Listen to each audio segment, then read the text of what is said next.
Bueno, a medida que se vayan conectando los amigos, vamos a ir conversando un poquito y dejamos esto grabado para que lo puedan ver posteriormente las personas que nos puedan conectarse en este momento. Estuve conversando en estos días con un amigo, Jan Infante, que le mando muchísimos saludos y me decía por qué no hacíamos un en vivo, hablando un poquito de las experiencias que se han tenido tanto en los accidentes aéreos como en cualquier otro tema de lo que uno normalmente va ganando experiencia, ¿no?, en la vida. En este caso, en el caso de los accidentes aéreos, en el caso de la asesoría de las víctimas de accidentes aéreos, quiero comenzar con un poquito de historia para que nos pongamos un poco en contexto los que no conocen. Bueno, yo en principio, yo toda la vida trabajé, fue en una notaría pública, tuve 13 años trabajando en una notaría pública y allí aprendí muchas cosas sobre la parte legal, evidentemente. Son 13 años trabajando con documentos, con abogados, con casos específicos jurídicos y no tenía ningún tipo de relación con nada de la aviación. Aquí hago un inciso porque paradójicamente mi padre fue investigador de accidentes aéreos.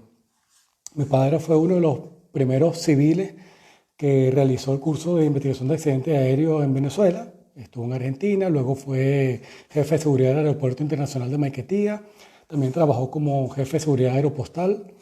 Allí conoció casualmente al capitán Jorge Álvarez Méndez, quien ahora lo nombraremos porque era presidente de la línea de Santa Bárbara en el primer caso aéreo que yo tuve eh, que trabajar o en conocimiento. Pero bueno, mi padre realmente se separó de mi mamá cuando yo tenía 4 años y nuestra relación fue muy, muy distante y no tuve ningún tipo de influencia ni de su trabajo ni de sus gustos realmente. Así que a mí la aviación es algo que para nada me era conocida ni tenía ningún vínculo con ella. Pero sí trabajando con notaría, ya cuando yo tuve 3 años trabajando en notaría y renuncié a la notaría para montar una empresa de gestoría documental y de asesorías legales, ya allí ocurre que en el año 2008, el 21 de febrero del año 2008, ocurre un accidente en Mérida, en el estado de Mérida, en Venezuela, de la aerolínea aérea Santa Bárbara, un avión que se dirigía de Mérida a Caracas, esa era la ruta, y se siniestró en la cordillera del Páramo de los Conejos y fallecieron 46 personas que iban a bordo. Lamentablemente en ese accidente iban dos parientes míos y es lo que me lleva a conocer realmente la tragedia. Apenas esa madrugada de haber ocurrido el accidente de Santa Bárbara, me trasladé al estado de Mérida para apoyar a la familia y fue allí que comencé a transitar lo que realmente viven las víctimas de accidentes aéreos. Así que me tocó a mí de primera mano vivir ese proceso de llegar a un aeropuerto y encontrar a todos los familiares totalmente desorientados, buscando respuesta. En ese momento no se sabía todavía sobre la ubicación de la aeronave, así que había muchos rumores de que habían escuchado unos gritos de unas personas en la montaña, que habían escuchado una explosión, que habían visto gente bajando de otra montaña cerca de los Andes, y todo era muy confuso. Yo recuerdo que esa primera vez, cuando yo llegué al aeropuerto de Mérida, nos pusieron en una sala a todos los familiares para aislarnos un poco de la prensa y de los curiosos. Y allí comenzamos a relacionarnos, ese grupo de familiares, en el medio de la incertidumbre que nos rodeaba. Ya al final del día se conoció por un avistamiento de un helicóptero que la aeronave se había siniestrado y que probablemente no haya sobrevivientes en la zona. Eso fue todo un proceso que llevó a varios días. Fuimos trasladados a un estadio que se habilitó para atender la identificación de los cuerpos. Fue una tragedia muy dura porque lamentablemente la forma que fue el siniestro aéreo eh, hizo que se tardara muchísimo el reconocimiento de la víctima, de los cuerpos. Y durante todo ese tiempo los familiares nos manteníamos en contacto para organizarnos un poco, ¿sabes? Las comidas, ver la información que se venía acercando, que se venía filtrando de parte de los medios. Y ya posterior que se terminó ese proceso de identificación de víctimas y cada quien ya pudo retirarse a su casa, vino el proceso de querer conocer la verdad. querer saber realmente cuáles fueron los hechos que llevaron al accidente y si había responsable, evidentemente que los responsables dieran la cara y si tenían que pagar ante la justicia, pagaran por el dolo que habían cometido contra la familia. Y allí comenzamos a organizarnos, la familia, en reunirnos para comentar cuáles eran los procesos que íbamos a llevar hacia adelante. Digamos, de una u otra forma, las familias me permitieron llevar cierto liderazgo en esas reuniones. Yo tenía unos espacios para reunirnos, nos empezamos a reunir en esos espacios y comenzamos a ir a la fiscalía a solicitar información. Era importante que paralelamente a esto yo comencé a buscar en internet información sobre todo lo que aparecía de los casos aéreos en Venezuela y me encontraba que lamentablemente en Venezuela parecía que no se cerraban la investigación de accidentes aéreos. En 10 años era muy poco lo que se conocía sobre la investigación de accidentes aéreos, a pesar de que habían ocurrido varios accidentes aéreos en el país. Y eso te da una espina, un mal sabor de que probablemente no se podría hacer justicia. Y era lo que los familiares queríamos en ese momento. Así que digamos que este grupo de familiares nos abocamos a que realmente íbamos a saber qué era lo que había pasado, íbamos a descubrir cuáles eran las causas. Y ciertamente la Fiscalía lleva la investigación y accidentes aéreos que le corresponde como institución llevar la investigación de accidentes aéreos y determinar los hechos por los cuales ocurrió la tragedia. Los familiares queríamos conocerla de primera mano. Yo creo que eso fue uno de los primeros cambios que se hizo en el caso de Santa Bárbara Island, porque los familiares formaron parte del proceso. Nos reuníamos, acudíamos a la fiscalía, empezamos a hacer contacto. Allí conocí a Enrique Martín Cuervo, quien es mi mentor en todos estos casos que estuve posteriormente en los accidentes aéreos, a Carlos Hopkins, que es un gran amigo que me enseñó muchísimo y todavía forma parte muchas veces de esos equipos que conformamos cuando ocurre un accidente aéreo. Y comenzamos a investigar. Como familiares teníamos acceso al expediente, empezamos a entrar a los expedientes, a ver realmente qué es lo que estaba pasando, a solicitar diligencia, de una u otra manera presionar a la fiscalía. La fiscal en ese caso era Marisol Zacarías, a quien estimo muchísimo y respeto muchísimo por su trabajo también. Pero finalmente, cuando los familiares teníamos información y esta investigación privada que llevábamos de una u otra manera, junto con colaboradores como los que he nombrado, nosotros solicitábamos entonces ante la Fiscalía que se investigasen esta cosa que nosotros descubríamos en el equipo de investigación. Mi padre en ese momento se unió a nosotros, ya yo tenía una relación un poco más afectiva con mi padre, que habíamos recuperado unos 3 años atrás, y se puso también a investigar con nosotros todo lo que era el expediente. Y se llegó realmente a poner en la palestra pública, a evidenciar qué era lo que había ocurrido en el caso de Santa Bárbara, que era indisciplina de vuelo por parte de los pilotos y una serie de errores que quizá no voy a entrar hoy en la parte técnica porque quiero hablar de los familiares, de la atención a la víctima y no de los partes técnicas de los accidentes como tal. Eso lo vamos a hacer en un envío más adelante. Pero ciertamente, una vez que por medio del apoyo de los periodistas y se supo todas las noticias que esclarecían los hechos, pasamos entonces ese grupo de familiares a querer que nos dieran respuesta la aerolínea y sus seguros, que eran quienes debían de indemnizar toda esta parte del daño causado a las víctimas. Ciertamente no hay nada que repare la pérdida de una persona ni el daño causado, pero correspondía a la aerolínea dar una indemnización que por ley no queríamos que fuese menor a la que la ley exigía y queríamos que compensara de una u otra manera el daño que se había causado en términos de poder quizás hacerle inclusive un daño a la aerolínea, porque las personas quiere que no se sienta como es una migaja, quiere que si hubo realmente una intención de parte de la aerolínea pague, y la aerolínea vuelan por una sola razón, que es la económica, no hay de otra. Entonces, quizás la aerolínea lo que más teme es ese golpe económico. Entonces aquí hago un inciso en ese primer caso, porque en ese primer caso los familiares me dieron la posibilidad de ser su representante. Tenían que nombrar un representante del grupo de familiares y yo fui elegido entre los familiares para llevar la voz ante la fiscalía, ante los medios de comunicación, y me convertí en el representante legal del grupo de víctimas de Santa Bárbara.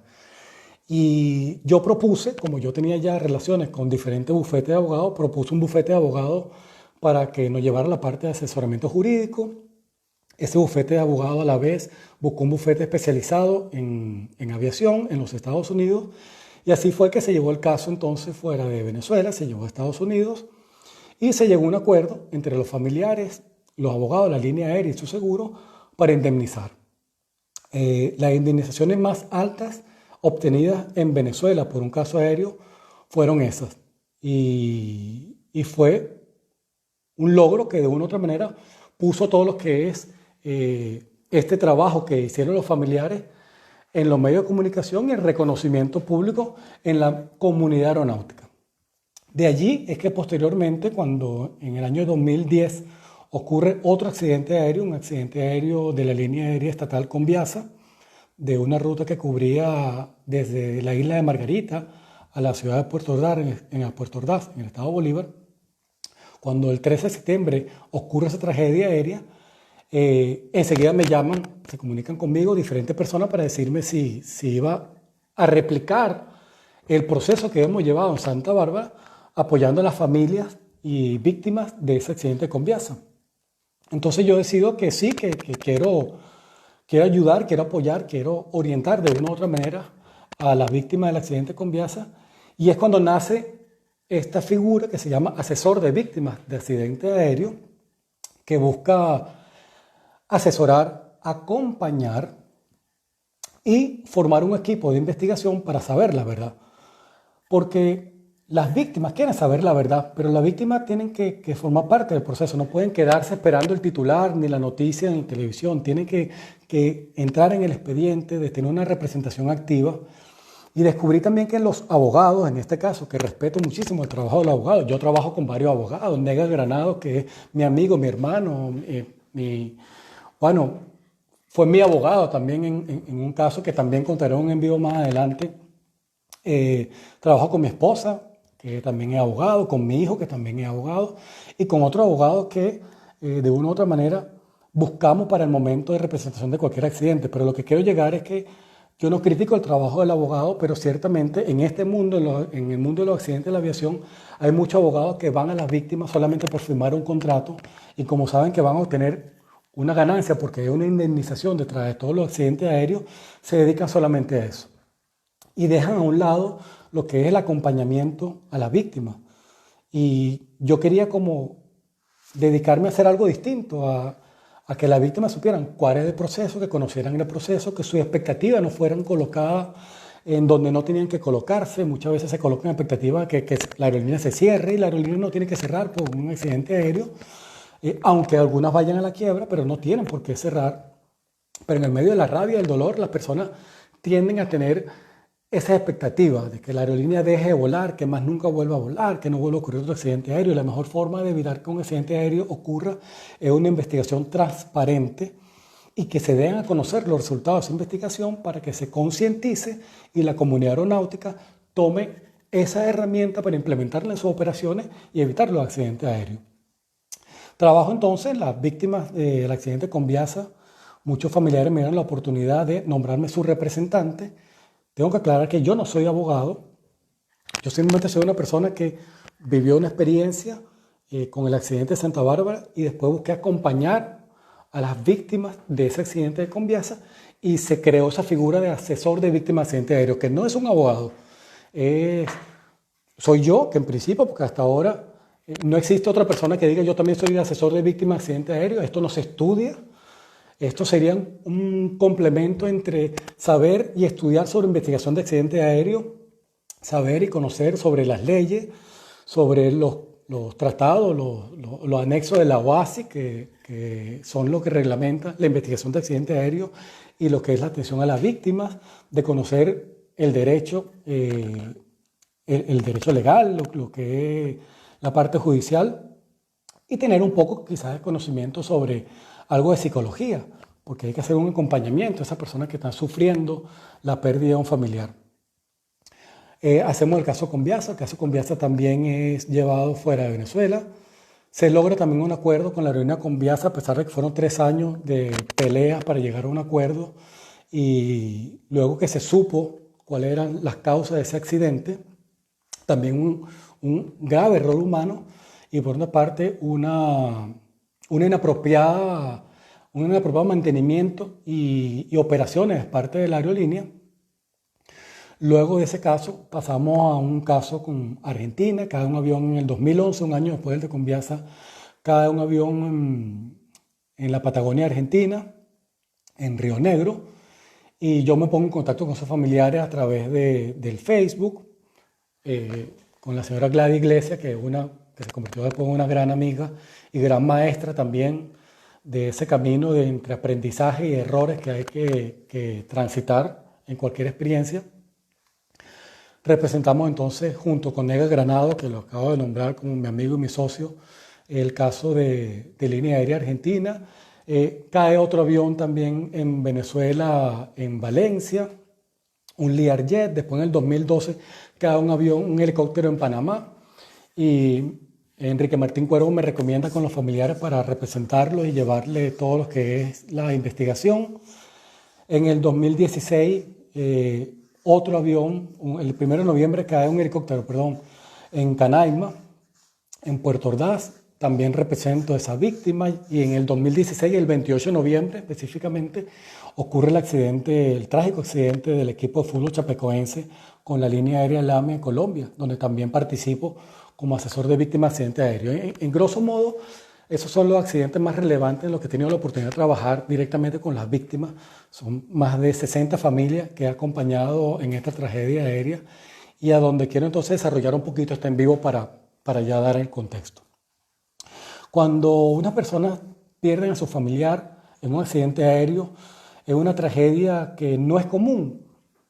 Y no es que se vaya a determinar si es más importante o menos importante si ocurre un accidente aéreo o si ocurre un accidente de tránsito, porque es una pérdida de vida humana. Lo que pasa es que como el tránsito aéreo, el transporte aéreo es tan seguro, y que cuando ocurre una tragedia aérea, normalmente en una línea aérea comercial, involucra a una pérdida de víctimas bastante sustanciosa, eso se convierte en un hecho mediático y hay un impacto total en la sociedad. Todo el mundo sabe si ocurre un accidente aéreo en cualquier país con víctimas fatales, y no sabemos si ocurre un accidente de tráfico en otro país con víctimas fatales. O sea, tiene que ser muy específico.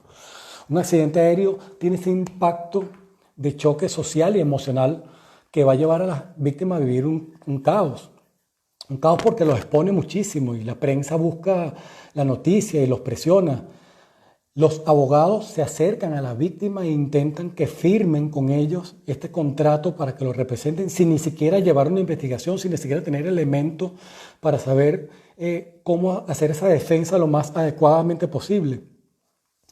Y también hay dos factores súper importantes que yo quiero resaltar, que es que la línea aérea busca proteger su imagen, que es la primera que se ve perjudicada cuando ocurre un accidente aéreo. La imagen de la línea aérea es la que pierde credibilidad, y la línea aérea tiene que contener de una u otra manera. De hecho, yo mismo doy conferencias para las líneas aéreas en torno a la gestión de crisis, atención a las víctimas de accidentes aéreos, para optimizar o mejorar ese proceso.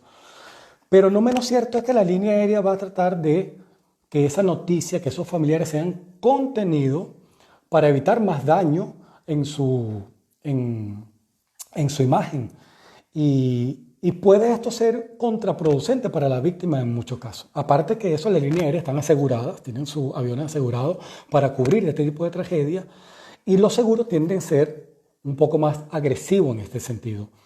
Buscan rápidamente llegar a un acuerdo con las víctimas para que la víctima no se represente, para que la víctima no tenga la posibilidad de hacer solicitudes por encima de lo que el seguro ya estima que es lo que va a pagar. Los seguros se resguardan con los montos mínimos, y pasa también un accidente aéreo, un accidente de tránsito, y todo este proceso va en contra de las víctimas, porque no estoy diciendo que las quieren engañar, pero ciertamente van a llevarlas por un proceso que no es el idóneo, de que firmen rápidamente una indemnización cuando todavía no se saben si hay o no hay responsabilidad, y todo esto va a determinar cuál va a ser el monto final que esa víctima tiene derecho como indemnización por el dolo causado en la pérdida que tuvieron. Además que, aunque son irónicos, cada persona tiene un peritaje en este tipo de tragedia. No es lo mismo que muera yo, que tengo una familia y tengo dependientes bajo mi lecho y aparte de eso, bueno, es mediáticamente un poco conocido en el ámbito aeronáutico, a una persona que tiene 18 años y que no tenía profesión, es un estudiante. Entonces hay unos parámetros que hay que contabilizar. Y a veces suena un poquito esto frío para la familia, pero es la realidad.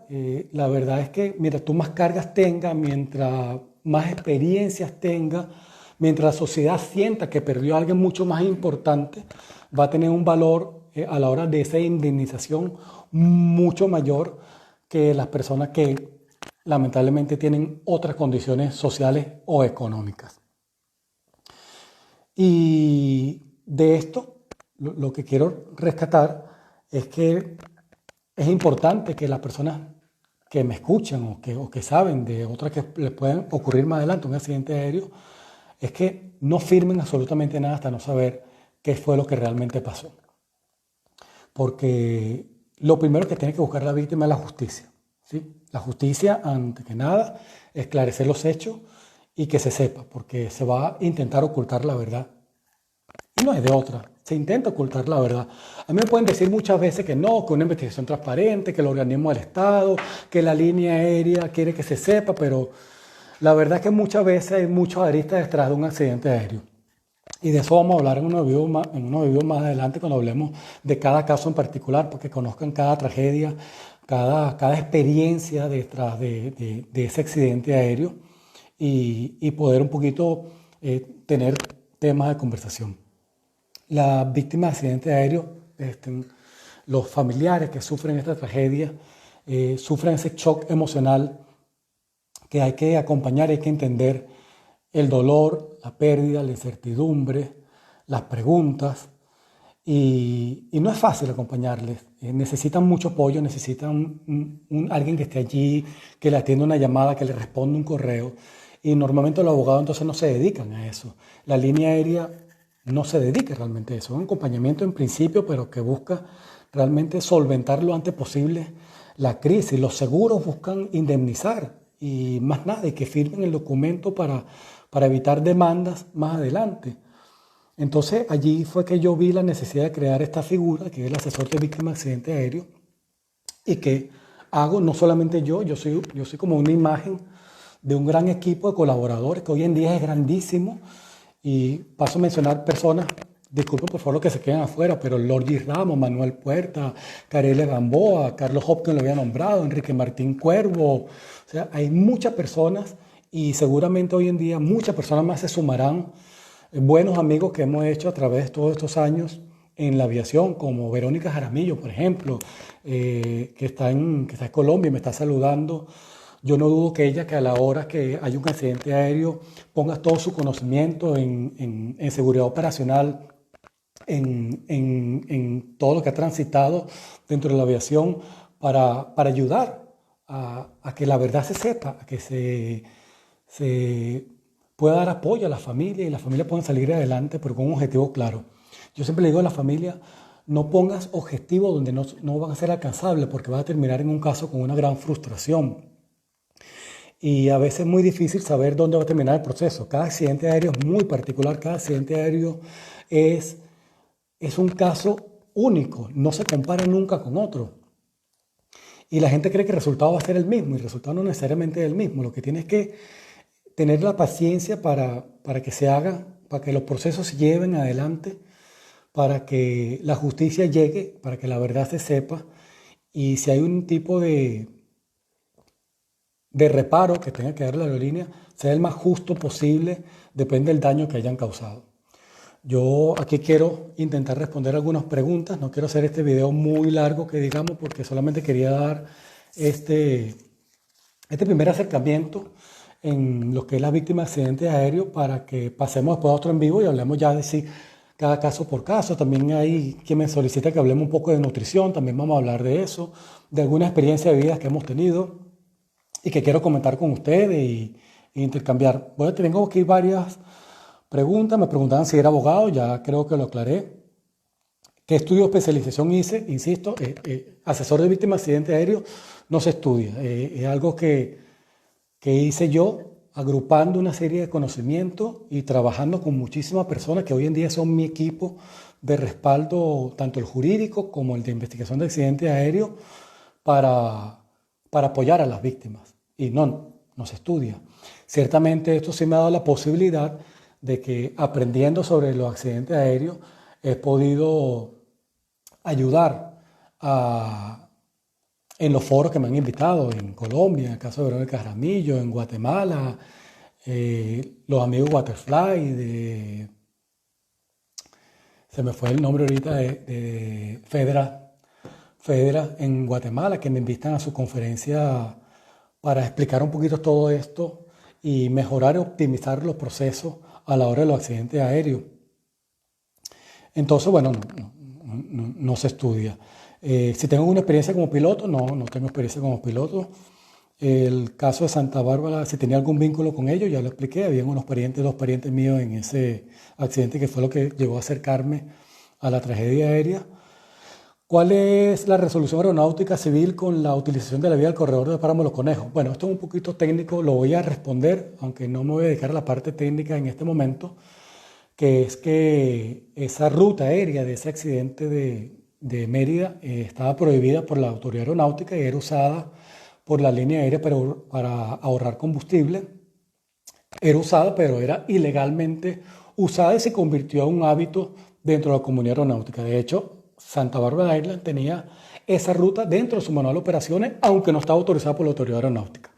Una de las cosas que llevaron a que ocurriera el accidente. Me pregunta sobre el caso del Diajet, también voy a hablar de eso más adelante, no lo voy a tocar ahorita en este momento. Sobre el caso de Transavent también me preguntan, yo no llevé el caso de Transavent, pero pudiésemos hablar con eso, con un en vivo con Enrique Martín Cuero más adelante. A ver si me preguntan por aquí, Maciel, si ha gestionado oficializar esa figura en la normativa nacional venezolana.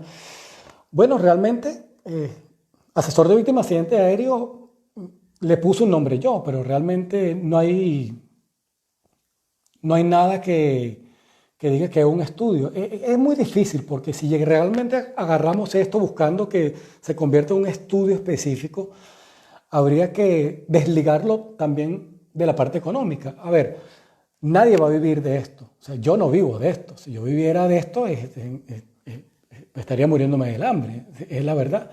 Porque un accidente aéreo ocurre muy esporádicamente, gracias a Dios. Así que quien estudie esto como una profesión para que sea lucrativo, no es, pues es preferir el derecho y agarrar un caso aéreo en derecho y llevarlo adelante si te especializas en derecho aeronáutica, como el caso de mi esposa, de mi hijo, de Negar, que ya llevan casos aéreos por especialización dentro de la materia legal. Otra pregunta que tengo por aquí sobre el siniestro chapecoense, la condición del agotamiento de combustible. También vamos a hablar del caso chapecoense. Insisto que este en vivo quería hacerlo como una prueba. Nunca había hecho un en vivo, este es el primero que hacemos, pero vamos a hacer varios, tanto de accidentes aéreos como de otros temas para entretenernos un poquito en esta crisis que estamos llevando adelante sobre el COVID-19 o coronavirus. Que por cierto, dentro de la parte de asesoría de víctimas de accidentes aéreos está la gestión de crisis como tal, que yo tengo que manejar con el grupo de víctimas, pero que también se maneja en la parte aérea y en la parte del día a día de la vida. Y yo quisiera hacer un en vivo hablando sobre eso, sobre la crisis, sobre el caos, sobre cómo llevar adelante todos estos procesos a título individual para que nos ayudemos un poco y conversemos sobre estas cuestiones que se convierten en día a día. ¿Cuál es mi apreciación sobre la aeronáutica civil en Venezuela, tomando en cuenta cómo está su infraestructura, su parque y su sistema? Bueno, Venezuela lamentablemente es todo un caso de estudio a nivel de infraestructura, no solamente en la parte aérea, sino en general una infraestructura que se vio desgastada, abandonada. La aviación en Venezuela, como dice mi mentor Enrique Martín Cuervo, hoy no vuela. Aquí me hace una pregunta hablando de hasta dónde vas a llegar tú en la asesoría de los familiares con los familiares de víctimas de accidentes aéreos, ver eh, hasta dónde llego yo en la asesoría de la víctima de accidentes aéreos, de principio hasta el fin. Yo comienzo, o sea, mi trabajo comienza en cuando ocurre un accidente aéreo, yo busco contactar a las personas porque sé que necesitan de un apoyo, una guía, una respuesta adecuada sobre un proceso y qué mejor una persona que lo ha transitado, que lo ha vivido en carne propia. Entonces yo de manera social, voluntaria, porque realmente sí me gusta, sí es parte de mi vocación, esa parte de comunicacional quizás, por así decirlo, de contactarlo y ponerme a la orden y a su disposición. Y si ellos me permiten, a través de ese contacto, que yo pueda asesorarles, comienza mi trabajo como asesor, asesorarles en los procesos que van a llevar, cómo son esos procesos, cuáles son los tiempos, qué tienen que exigir. Si esta familia decide más adelante que yo les represente ya legalmente como su apoderado, ya allí sí yo busco un grupo de juristas, de abogados, para que legalmente hagan la diligencia que yo bien tengo de gestionar ante la Fiscalía Pública, porque la víctima tiene el derecho de solicitarle a la Fiscalía Pública que investigue, es parte del proceso. Y si la víctima puede ayudar a esclarecer los hechos, aportando inclusive pruebas, es una de las partes del proceso jurídico que se permite dentro de la investigación. Por eso es que también conformo un grupo de colaboradores, expertos, especialistas en aviación, para investigar qué fue lo que pasó, para investigar esos hechos y con esa investigación aportar pruebas o solicitar a la Fiscalía que se investigue. Y en ese proceso va la víctima acompañándonos y aprendiendo y conociendo realmente qué es lo que está pasando con su investigación. Ya no está esperando en la desesperación de no saber qué noticia va a haber mañana, sino que ellos saben que todo esto está en un proceso y le ayuda de una u otra manera a llevar el dolo porque los tranquiliza, ¿sí? Y después de eso, bueno, decidimos hacer las reclamaciones que hay que hacer ante el seguro, ante la línea aérea, que se indemnice y termine ese proceso. Pero fíjese que de ese proceso, de ese acompañamiento que yo he vivido con las víctimas, han salido amistades bellísimas que yo diría que hoy en día también son parte de mi familia. Por dar un ejemplo, yo me vine a España, yo emigré a España, a la ciudad de Alicante, hace 2 años, y hoy en día dos personas, dos mujeres que fueron víctimas de un accidente aéreo y que yo representé, que conocí como representante, viven aquí en Alicante, producto de esa amistad que, bueno, que posteriormente yo emigré, que mantenemos el contacto y decidieron venirse acá, a Alicante, donde vivo yo, y seguimos con nuestra amistad. Y tengo amistades con muchas en Venezuela que siguen siendo mis amigos, que hablamos a veces hasta 2, 3 veces en el mes, que nos intercambiamos chat, que hablamos sobre comida. Se convierten en amistades, se convierten en familia. Y Gladys Iglesia en Argentina.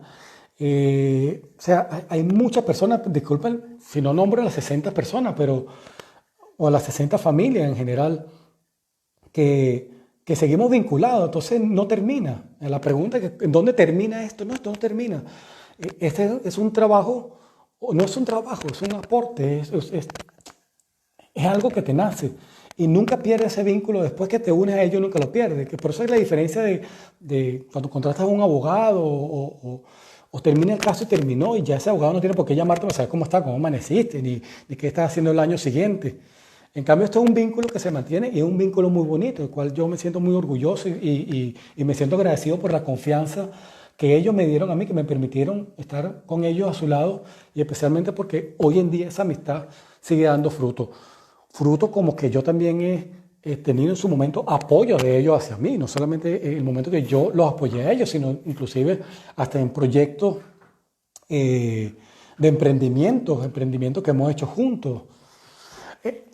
Es muy interesante. Voy a buscar a ver si hay otras preguntas por acá, porque realmente muchas personas me están saludando. Les agradezco a todos los que se han conectado, pero he dejado las preguntas a un lado. ¿Qué pasó con el helicóptero de Panamá? El helicóptero de Panamá lamentablemente cayó en el mar y los restos de ese helicóptero todavía no han sido encontrados en una gran profundidad, y fue un proceso que lamentablemente no se pudo obtener los restos, ni hay un cuerpo todavía que darle a sus familiares. También pasó en el caso de Santa Bárbara que hubo una persona que lamentablemente no pudo ser identificada dentro de los restos que se lograron rescatar. El caso de Los Roques, de Misiones Italianos, Paulucci, mi gran amigo Paulucci, me está preguntando, en un caso que tuve conocimiento, no lo trabajé directamente, no fui representante de la familia y por eso no tuve acceso al expediente y no puedo hablar técnicamente del caso. Estoy intentando hablar de los casos que sí he trabajado, donde sí he acompañado a las víctimas, y son los casos que más adelante, el próximo jueves, vamos a hacer un en vivo ya con un caso en particular, que es el caso de Santa Bárbara. Hablaremos de por qué ocurrió el accidente, cómo ocurrió el accidente, de las experiencias sobre ese accidente, algo corto para compartir. Después hablaremos del caso Conviasa. Yo sé que hay muchas personas interesadas en cómo ocurrió el accidente y especialmente en aprender cómo evitar que ese accidente vuelva a ocurrir. Y de eso vamos a hablar porque uno de los casos que más interesante yo he descubierto que he llevado en estos 10 años de trabajo como asesor de víctimas de accidentes aéreos es el caso Conviasa. Sin duda, por todo lo que engloba el accidente aéreo y todo lo que posteriormente aprendí de él. Voy a intentar acabar un poquito de esto para no hacerlo muy largo, agradeciéndoles a todos los que se conectaron el día de hoy. Voy a ver si hay otra pregunta por acá. Me hablan sobre la falta de mantenimiento del caso de la ATR. Vamos a intentar también hacer en vivo con algunas personalidades que me han acompañado, como Nega Granado, como Enrique Martín Cuervo, Carlos Hopkins, para hablar cada uno de los casos y que ellos se aportan la parte técnica o la parte jurídica, que es su especialidad. Y bueno, seguir compartiendo un poquito de estas experiencias. Así que bueno, este fue el primer en vivo que hacemos para hablar sobre lo que es la asesoría, lo que fue la experiencia en la asesoría de accidentes, de víctimas de accidentes aéreos. Y luego, bueno, ya vendrán los casos particulares para que aprendamos un poquito. Hablaremos de nutrición, hablaremos de experiencia de vida, de crisis. Aprovechemos este tiempo de nutrirnos, aprovechemos lo más que podemos para sacar la mejor versión de nosotros mismos. En el medio del dolor, aquellas personas que lamentablemente han tenido sus familiares enfermos o han perdido familiares, también aquellos que estamos resguardados, que estamos en casa guardando esta cuarentena, podamos tener acceso a cosas distintas. Yo sé que no es fácil, pero todos juntos, con un poquito de paciencia, serenidad, vamos a salir adelante. Así que de verdad que muchas gracias a todos los que se unieron. Espero que los que vean más adelante dejen el comentario en el chat, que voy a intentar dejar allí por 24 horas, voy a ver si lo puedo subir en video y revisaré las preguntas con más calma. Si alguna pregunta quedó pendiente, la responderé en el próximo jueves a esta misma hora. Así que bueno, finalizo por ahora este en vivo, espero que haya sido de su agrado y más nada, saludos a todos.